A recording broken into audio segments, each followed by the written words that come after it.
पर्यटन मंत्री के अलावा भाजपा की 3 सदस्यीय अध्ययन समिति ने रामगढ़ पहाड़ का किया निरीक्षण।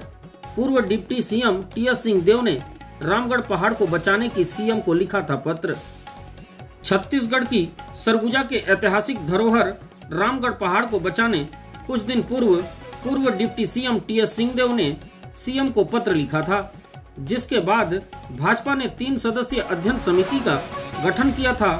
गुरुवार को अध्ययन समिति ने रामगढ़ पहाड़ का निरीक्षण किया। टीम के साथ पर्यटन मंत्री राजेश अग्रवाल भी मौजूद रहे। अध्ययन समिति का कहना है कि निरीक्षण के दौरान ऐसे कोई संकेत नहीं मिले हैं जिससे कि रामगढ़ पर्वत को नुकसान पहुंचा हो। इसे कोई खतरा नहीं है। यहाँ से केते एक्सटेंशन ब्लॉक काफी दूर है। उन्होंने कहा कि इस मामले में टीएस सिंहदेव सिर्फ राजनीति कर रहे हैं। वहीं सिंहदेव ने कहा कि भाजपा द्वारा इसे राजनीतिक रंग देने की कोशिश की गई है।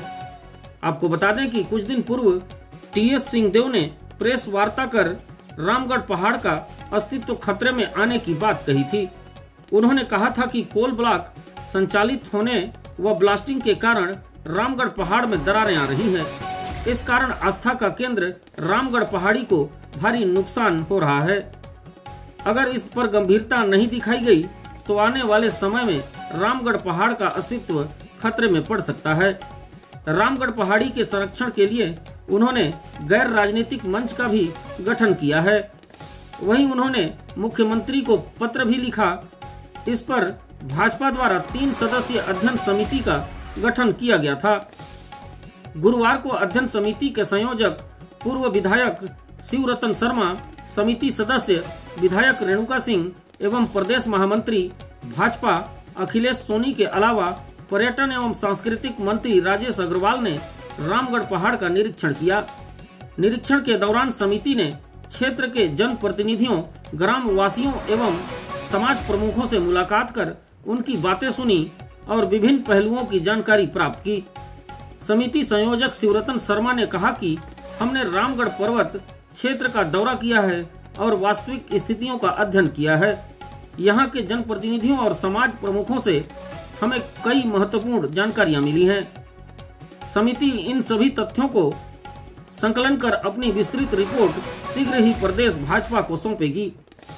शिवरतन शर्मा ने कहा कि रामगढ़ पर्वत का निरीक्षण करने पर पाया गया है कि स्थिति 15 से 20 वर्षों से समान है। कोई नई दरार या परिवर्तन नहीं दिखा। बारिश के मौसम में प्राकृतिक रिसाव सामान्य प्रक्रिया है। इसे खनन से जोड़ना सही नहीं है। उन्होंने यह भी कहा कि वर्ष 2020 में कोल ब्लॉक से संबंधित रिपोर्ट खुद जिला कलेक्टर ने दी थी, जब प्रदेश में कांग्रेस की सरकार और टीएस सिंहदेव स्वयं जनप्रतिनिधि थे। उस समय यह मुद्दा क्यों नहीं उठाया गया, यह अपने आप में सवाल खड़ा करता है।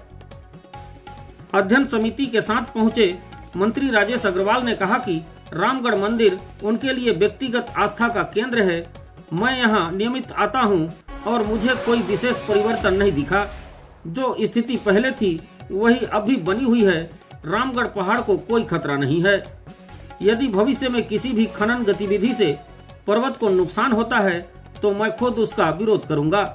उन्होंने भाजपा की नीति का हवाला देते हुए कहा कि पार्टी हमेशा धार्मिक, सांस्कृतिक और ऐतिहासिक स्थलों के संरक्षण के लिए प्रतिबद्ध रही है।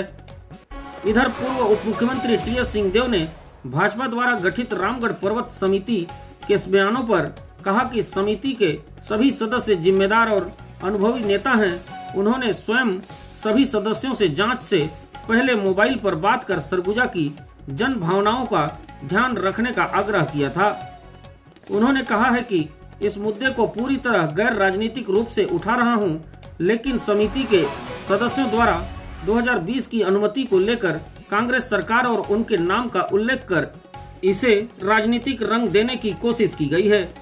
उन्होंने दावा किया कि उनके कार्यकाल में एक पेड़ की शाखा तक नहीं कटी। वहीं भाजपा की सरकार बनने के 5 दिन के भीतर जंगल कटने लगे।